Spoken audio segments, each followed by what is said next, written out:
you so much for joining us today as we talk about the AmeriCorps program. My name is Lily, and I am the Agency Training Coordinator at Arizona Food Bank Network. Today, we have three amazing panelists here to speak about the different programs within AmeriCorps. I'll let them introduce themselves right now. Howdy, y'all. Since I suppose my picture appears first, my name is Alexander Meyer. I'm the Community Programs Manager, also at the Arizona Food Bank Network. I'll be chatting with y'all today about our AmeriCorps Vista program.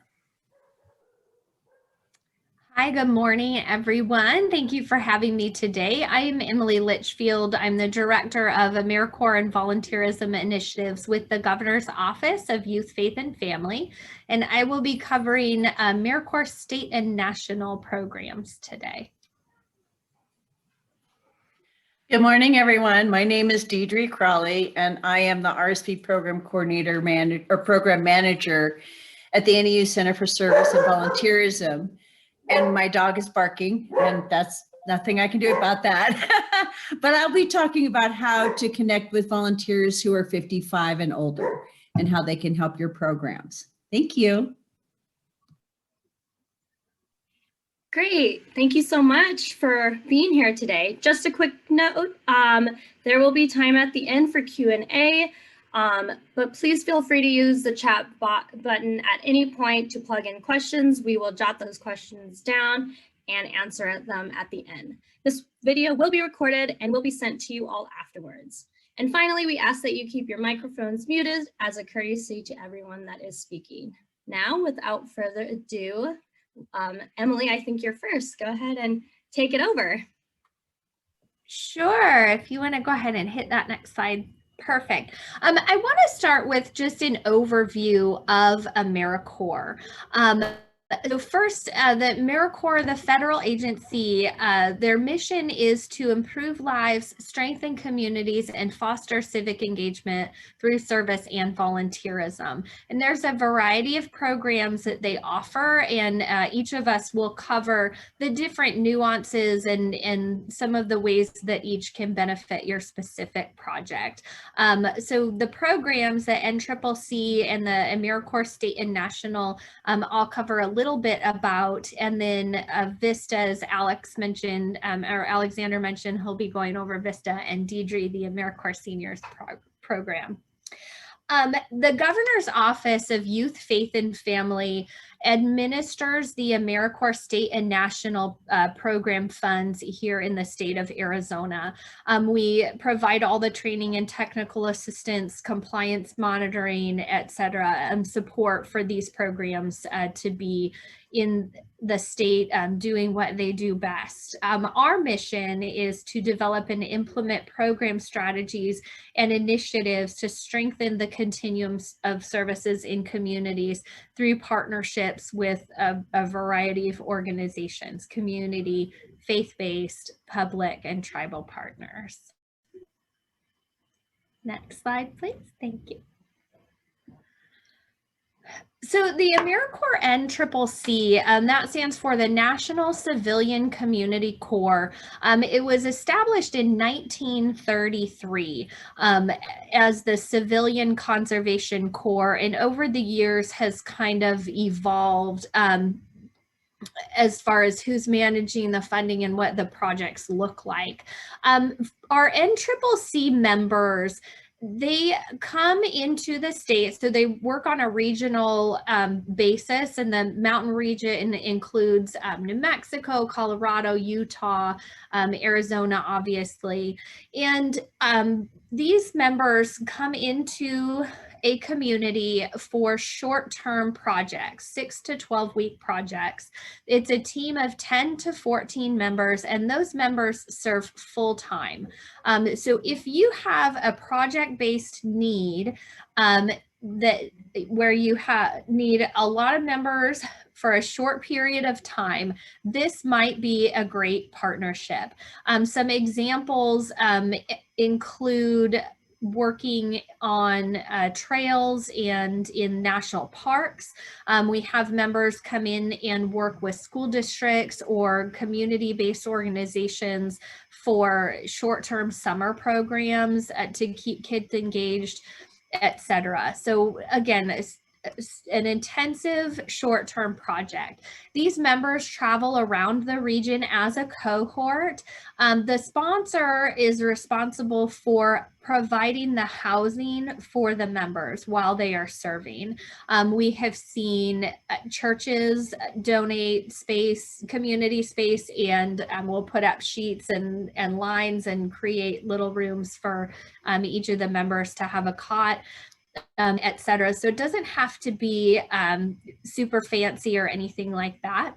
The other costs are paid by the AmeriCorps agency, such as food for the members, their living allowance, and their travel costs, because they do come with a van. So again, this is a short-term intensive project. These members could be available. There is an application process, so you would have to write up a scope of work. What would the members be doing for how long, and what would be the measurable outcomes?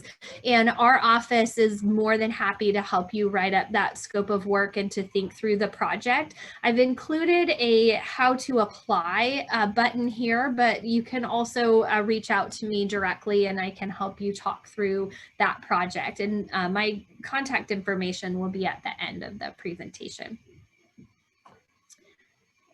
Next slide, please, Lily. Thank you. So the AmeriCorps state and national projects, state and national really refers to the pool of money that the project is being paid from. So that part's not quite as important. But the AmeriCorps programs were established in 1993 by President Clinton under the Domestic Volunteer Services Act.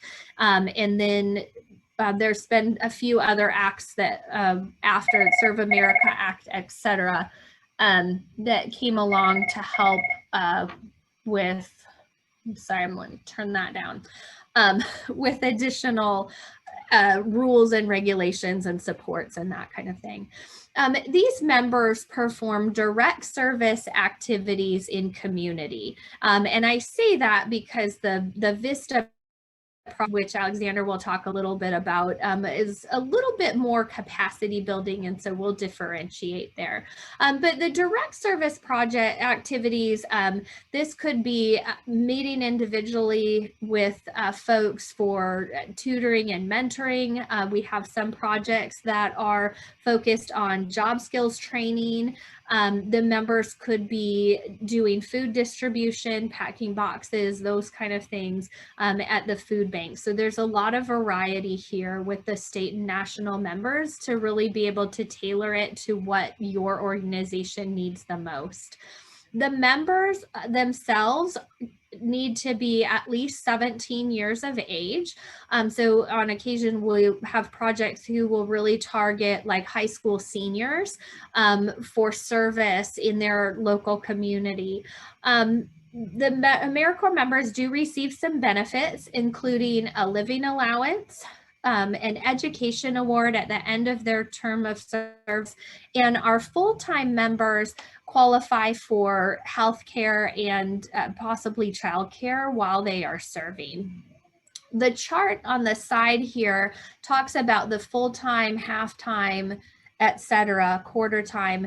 That is the number of hours that the member must serve in order to qualify or successfully complete their term of service and qualify for the education award at the end. The full-time members, that 1,700 hours would be one person for a year serving approximately 32 hours a week.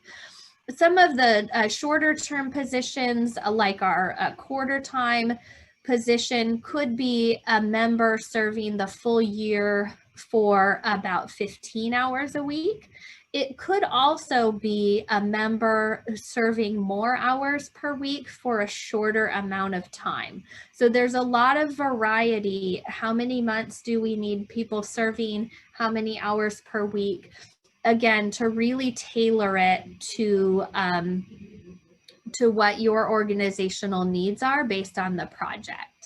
The organizational responsibilities vary depending on how the members come to your organization, what service term those members have, and a variety of things, which I can talk about here on the next slide. So the opportunities to engage the AmeriCorps members. The first is that food banks are eligible to apply for a grant and run their own program. As an organization, if you chose this option, you would be responsible for the recruitment and training of the AmeriCorps members.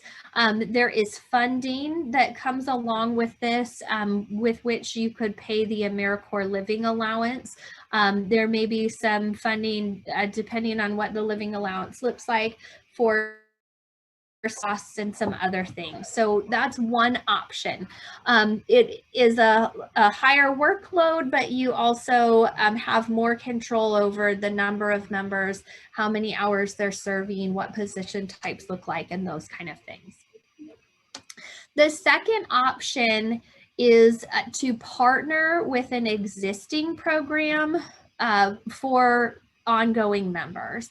And what that means is one of our currently funded programs may have additional members or may have an opportunity for partnership where, suppose they have 50 members, you could partner with them and take 5 of those 50 members to put into service. There is usually a partner site fee, a small partner site fee, depending on the member and the number of hours that that person will serve.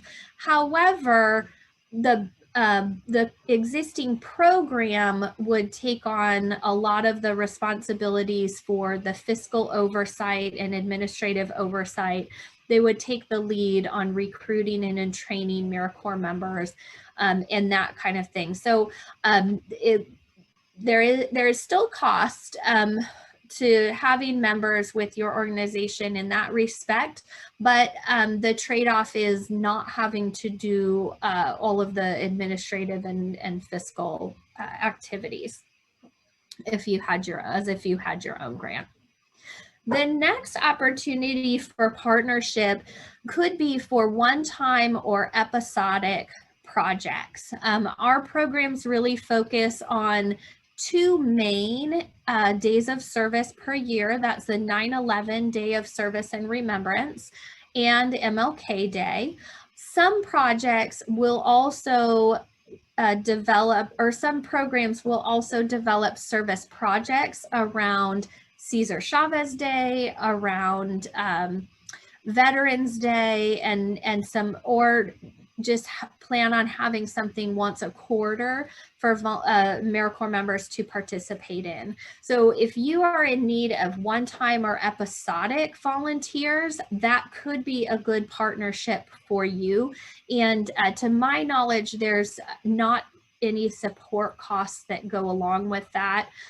You would have to have somebody on site who could provide the training or orient the members to what the task is, similar to any volunteers that would come to your organization.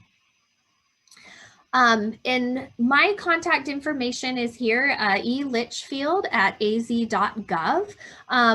Feel free to shoot me an email, and I am happy to talk with you individually about what your needs are at your particular location, and then work with you to find the right avenue. Is the ICCC the best? Are Vista members the best? How do we get in touch with Alexander or another project, etc. So I'm more than happy to be a thought partner and help you all get to where you need to be in order to meet the needs of your communities.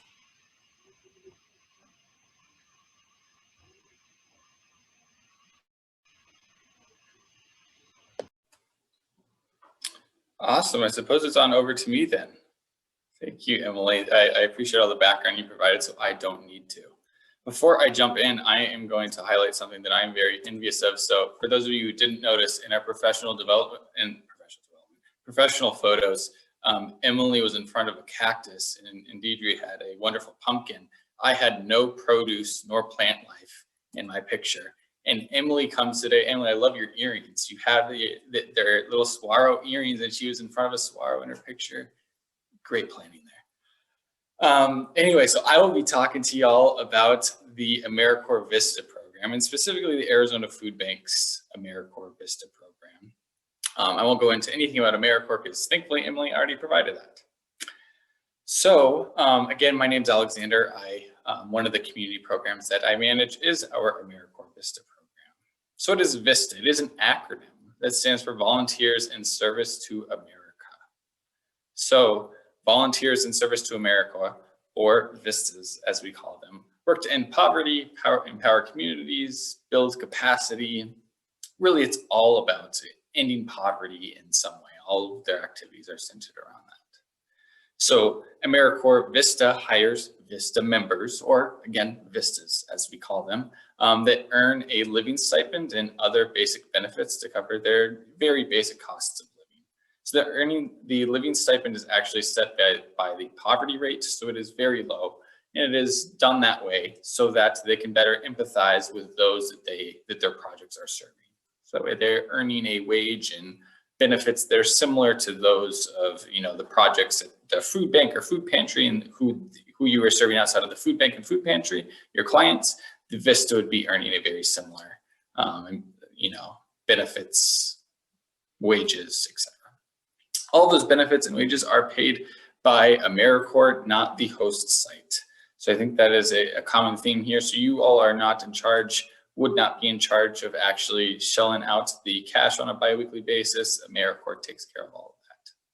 The benefits are very similar to what Emily touched on already. So living stipend, healthcare, child care assistance when eligible, and an end of service award. And they have an election there on what they want for the end of service award, along with non-competitive eligibility, which is very helpful if somebody wants to gain employment with the federal government. So Vistas that get hired under the AmeriCorps Vista project that are working to end poverty, empower communities, and build capacity have highly focused projects and goals to do that. So it is not, some folks hire employees and it's just kind of like they're gonna help out with fundraising, or like they're just broadly, they're just gonna do volunteer stuff. No, Vista projects have to be highly specific in terms of they're going to help increase, create a new volunteer recruitment program in light of COVID-19 and engage additional community partners. And you would set very specific goals for how many additional community partners, how many additional volunteers do you want to engage, etc. They work full-time for 1 year, so that's 40 hours a week for 1 year in length. That is per individual Vista, so the Vista is actually working. We do invite sites to come up with projects that are 3 years in length, though. That is your typical project term, with the first year really being setting the foundation. Year 2, the Vista is up and running with things. Year 3, they're starting to scale down and getting ready for there to no longer be any Vistas working on the project. If you do only have a 1 year project, though, we welcome applications for those who only want a Vista for a singular year as well. So the work of Vistas, those that get hired to do projects, they focus on a very specific project created by a host organization. The host organization in this case would be you all, the food pantry, food bank, agency, soup kitchen, whatever you call yourself. You create a very specific project and the Vista works on that project. I have a crutch here, so I'm going to use it. Lily is actually an AmeriCorps Vista. So this is part of her project, is to create trainings for agencies. This is the highly specific project the Arizona Food Bank Network created for a Vista to work on. So the projects, as Emily touched on a bit earlier, she was talking about direct service. Now I'm going to tell you, don't do direct service for Vista. So all Vista projects have to be focused on capacity building, not direct service. So capacity building can be implementing new programs, increasing efficiency of existing programs, expanding your reach and partnerships. It cannot be just being hands on a garden to harvest produce, that's direct service. It cannot be packing food boxes, direct service. It cannot be answering phone calls from clients, direct service. All that, there's different programs that are better suited to that. This is focused on increasing your capacity into the future so that you can better serve your clients.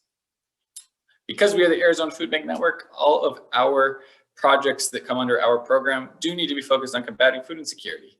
I assume everybody here would not have any issue with implementing such a project because you are likely here because you are an agency, a food pantry or a food bank. But the way in which they combat food insecurity does vary greatly. So some folks, it's increasing like logistics, improving inventory controls, of course, some volunteer recruitment stuff, training. There's a wide variety of different things that the Vista can actually do to combat food insecurity.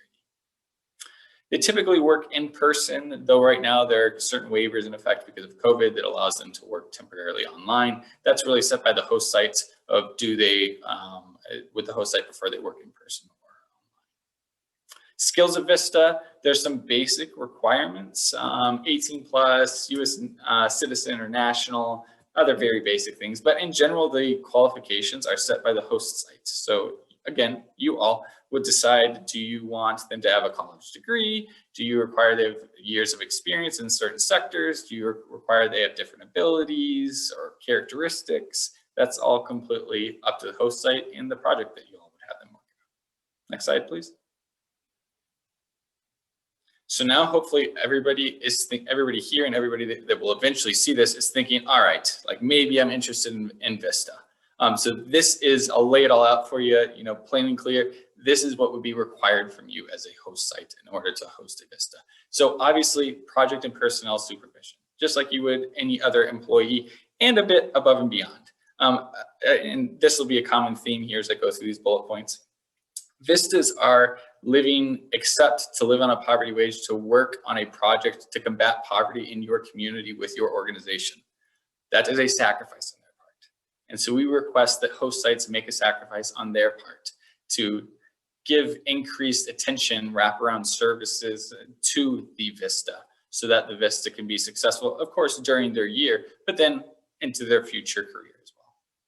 So project and personnel supervision, again, and going above and beyond there, that typically looks like making sure the Vista has found affordable housing with their living stipend that they'll be living off, that everything's going okay with them getting adjusted to the community, getting adjusted to living on their living stipend, things like that. Host sites are required to provide everything that the Vista needs to be successful in their project. And so here I'm generally talking in this first bullet point about equipment, office supply needs. So if they need a computer, if they need to be on their email, you need to provide them with a computer. You cannot require they use a personal computer.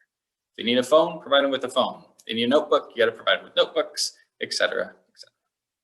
Work-related transportation does need to be reimbursed. Work-related transportation is not daily commute to and from the office. It is once they are at the office and now they're going to go visit some other agency to strengthen a partnership, to create marketing materials, what have you. Now you would need to reimburse that travel that is for work-related purposes from your office to that other agency. There are some required documents that host sites need to develop. Don't worry, these are all taken in stages. This is not like if you're like, hey, Alexander, like I was gonna be interested, but then you laid out like 10 documents that I need to provide. This probably isn't for me. That's not what happened. This is all over months that we would collect all this information. So first there's a project application, which is exactly as it sounds. There's a VAD. The VAD stands for a Vista Assignment Description. It lays out very specifically that clear project we were talking about in the last slide, lays that out very specifically. How is the Vista going to achieve project objectives? What are the actions that they're going to be taking? That's all laid out in the VAD. It's really a roadmap for the Vista service for both the Vista and for you. Recruiting materials, that's pretty self-explanatory. On-site orientation and training plan, just to make sure that you have a good plan in place for how you're going to ramp them up. Again, they're only there for a year, so we want to make sure that you have an efficient plan in place to be able to bring them up to speed so that they can be successful and impactful in the project. MOU, Memorandum of Understanding, gets signed between us and you just to make sure that we are both clear and have very clear expectations for who's doing what and who's doing both things. $5,000 cost share. So in terms, everybody's always interested in the financial responsibility, especially a lot of food pantries and food banks who you all are strapped for cash and do tons of incredible work with almost no cash. So this is the complete outlay of what is required from a financial standpoint. $5,000 cost share is paid to us, and we pass that along directly to AmeriCorps. So we, Arizona Food Bank Network, have a cost share with AmeriCorps. So we have to pay a certain number of the Vistas. We pay a certain ratio, essentially, of them. And so we pass that cost on directly to the host site. We do not pass along any of our costs for management of the program, like Emily was talking about earlier, for maintaining fiduciary responsibilities, compliance, reporting, all of that.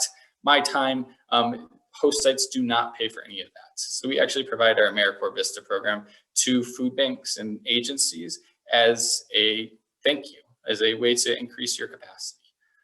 So we just give you the cost share that's coming to us from AmeriCorps, and we aren't charging you anything beyond that. So again, it's that $5,000 cost share, and then up above, the everything that Vista needs to be successful. So buy them a computer, phone, work-related transportation. That is your complete financial responsibility to host the Vista. Then AmeriCorps is paying everything once that $5,000 cost share is paid.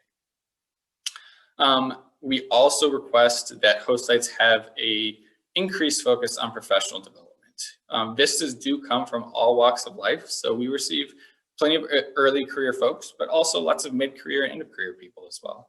And so professional development is going to look different for all of them.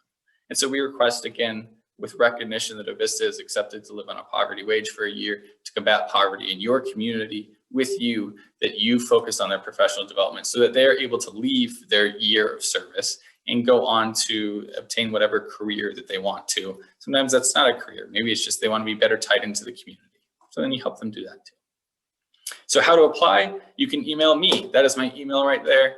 It didn't all fit in the box. So that is .org at the end of AZ Food Banks. First step is really just to talk through what do you have in mind, make sure that it is going to be a good fit for us, that we are a good fit for you, and then we can talk through, what does the application process look like, get you the required documents, all that good jazz. You are invited to apply whenever you'd like to.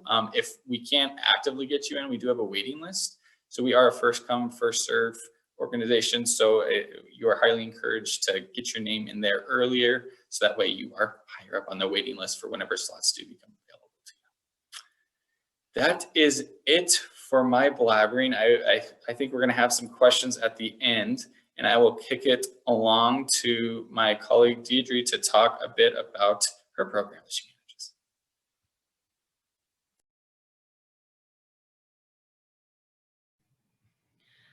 Good morning again.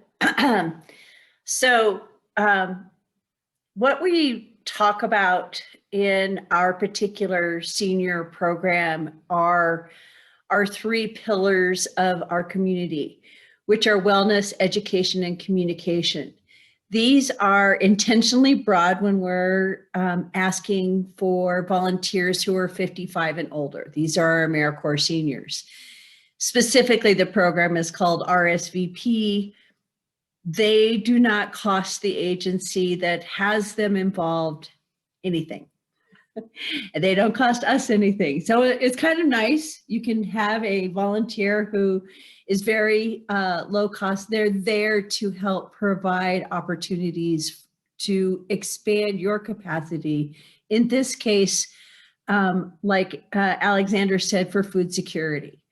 So our wellness is not limited to food security, but it talks about mental health, physical health, and community areas that are as a high energy, like an opioid mitigation. So we have a very broad spectrum of what we can do within our wellness program. But for these purposes, it's food security. In communication, we talk about sharing information and resources that help seniors stay connected to their community. Opportunity to serve up-to-date information that has an impact on the ability for our seniors to thrive. So yes, wellness, but also there's a lot of research out there that says that seniors who stay active, stay healthy. And so getting connected and doing things in their community, whether it's a part of that wellness, but that communication and connection to what's happening in their community is so vitally important. for keeping your mind and body active and moving forward. Education also includes, but is not limited to, working in our schools, increasing the capacity for students to create grade level skills, and help seniors with their quality of life and increase capacity to build technology skills. So right now we have a lot of seniors who are working on iPads and doing things virtually. They're preparing to continue to use that technology out in the field so they can come in and help in that food security space. In fact, we have one volunteer here in the Flagstaff area who was running the office for the Flagstaff Family Food Center. And that was because of the technology skills that they developed, and that was what they were able to do. So you don't, the direct or indirect service or the capacity to build can go on all kinds of levels for our senior volunteers who are coming in. They can serve as long as they want. There's no limits to how long they can serve. And we've had some of our seniors who have been serving with us for 20 years. And they've done all kinds of things to help out in their community. And so it's kind of a wonderful way to give back. So if you know seniors who are 55 and older, and that's my age group, and sometimes that seems like, well, I'm not a senior.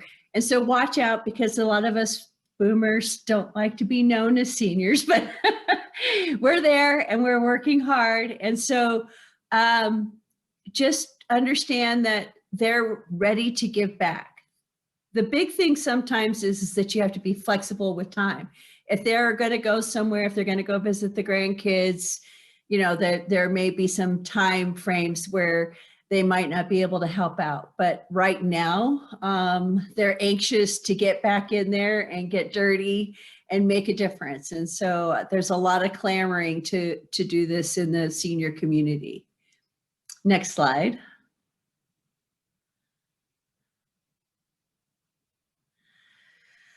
So as a partner agency with our program, that means that you're going to be hosting seniors. There's an application or an MOU that you need to fill out, and that is fairly simple, but it outlines everything that you need to do as a partner agency to host an RSVP or a senior, AmeriCorps senior in your organization. The biggest thing is that you need to keep track of, you need to have a volunteer position description so that we know what they're doing. And you also need to track their hours and just be a good steward of volunteers. So it's not very difficult to have 55 plus individuals come into your program. We provide guidance in a partner agency handbook. So that details your responsibilities in your role. And we talk about the differences between an AmeriCorps senior volunteer and the partner agency. So we're here to support volunteerism. And it's kind of wonderful that there's funding out there for us to help volunteers and be stronger in our community, and funding for our seniors to find a way to give back, which helps everyone in staying connected and strong and healthy. I'm not sure if I have another slide. Oh, and by the way, before you move on, the AmeriCorps senior in the picture is from Flagstaff, but the national organization came in and took pictures of our volunteers that are going to nationally represented. So that's our little kudos moment, Alex, to show that, and Emily, of course, to show that we're amazing. And this was the first opportunity that our seniors had to actually be in person doing service during COVID. And I was there too. And it was just the most amazing feeling to actually get in there and be able to help prepare meals and feel like you were truly doing something that gave back to your community. So, and we had pictures taken of us at the same time. Thank you.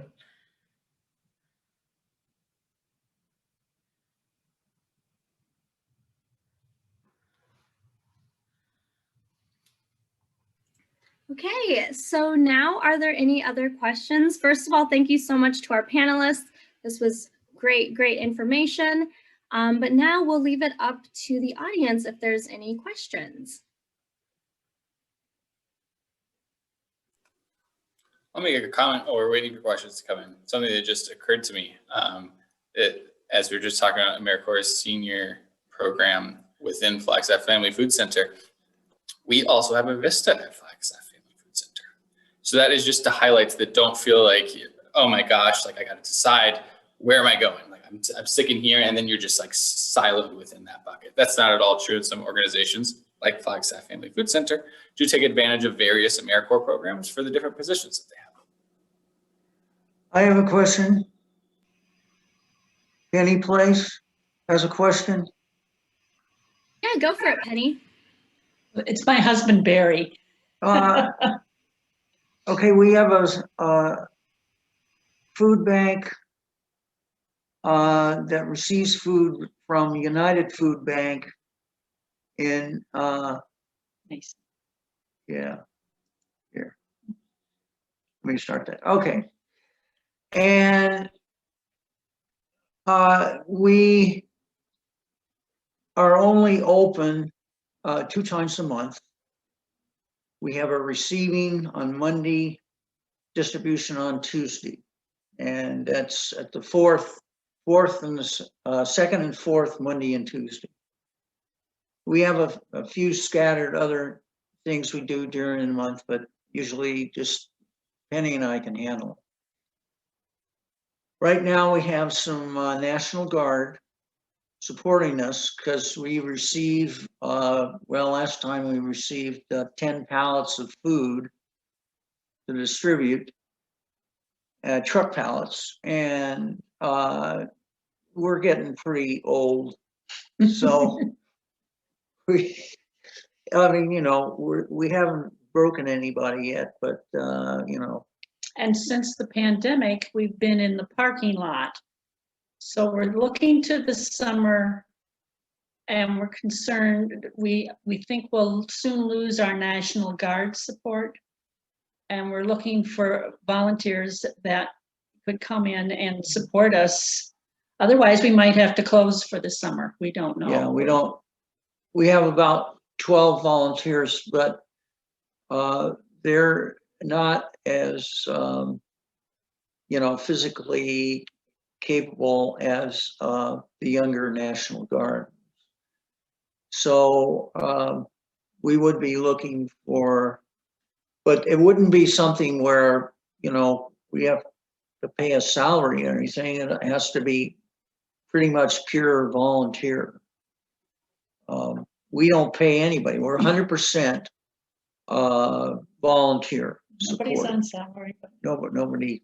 So would this apply to AmeriCorps in any way?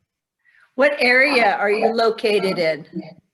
We're in Mesa, Okay. Maricopa County, Mesa, Arizona. At a church. We're at a church, St. Mark's Episcopal Church, corner of University and Horn, or close to the University and Horn corner. So this is the one part of the state that we don't have. My program doesn't have volunteers, but there is one in that area. So Emily can answer that question. Yeah, you know, I'm hearing actually quite a few opportunities. I think there may be some opportunity with Vista to look at your overall volunteer structure and look at how do we build that out and get some younger folks involved. So I think that could be an opportunity. I think also we've got several AmeriCorps state and national projects that serve in the Maricopa County area and in the East Valley particularly. And this might apply as one of those kind of episodic volunteer projects where we might be able to partner with an existing organization who could have some volunteers come out those couple days a month and help you all out. So I think there's definitely some opportunities and that AmeriCorps, any one of the projects could step in and support you all in your need. And you guys are right in my neck of the woods. There I'm at Stapley and Baseline, so I can roll by at the next distribution and just, talk to you face to face if that's all right with you. Yes. Thank you. Hey, this is awesome. Thank you so much, Emily. Are there any other questions? I have one question for Deidre. Deidre, there's a lot of senior volunteers, especially at a lot of our food pantries. Do you have a recommendation on when food pantries should specifically apply for a senior Corps volunteer?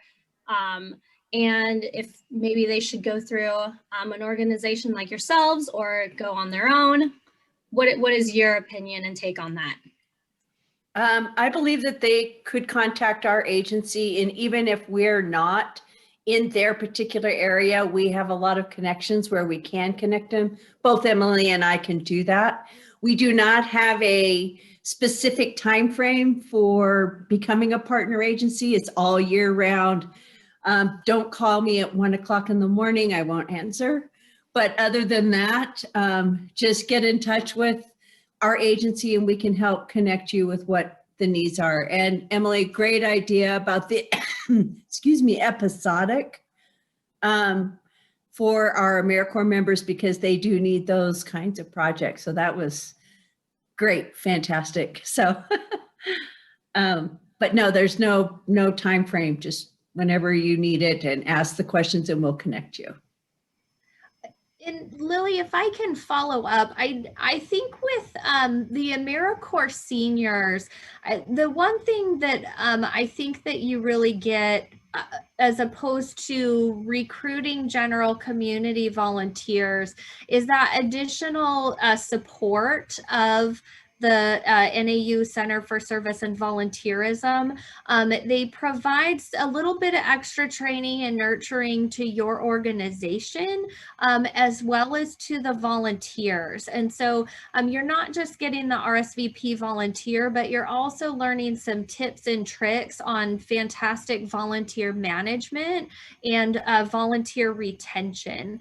And I think also with the RSVP volunteers, there's kind of this crossover between Vista and AmeriCorps Senior, in that writing the position description, you have that potential to get somebody who has business experience, HR experience, experience managing volunteers from their professional life, that can really enhance the overall structure of your organization, in addition to getting the one volunteer.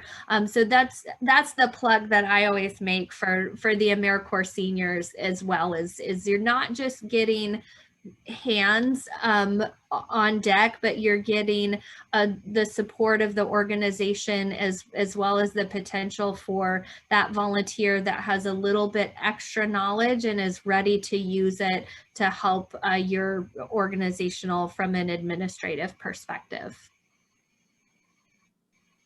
Thank you so much, Emily and Deidre. Are there any other questions? No? Okay. If there are no other questions, I think this concludes our session. Thank you, everyone, and our wonderful panelists. Yeah.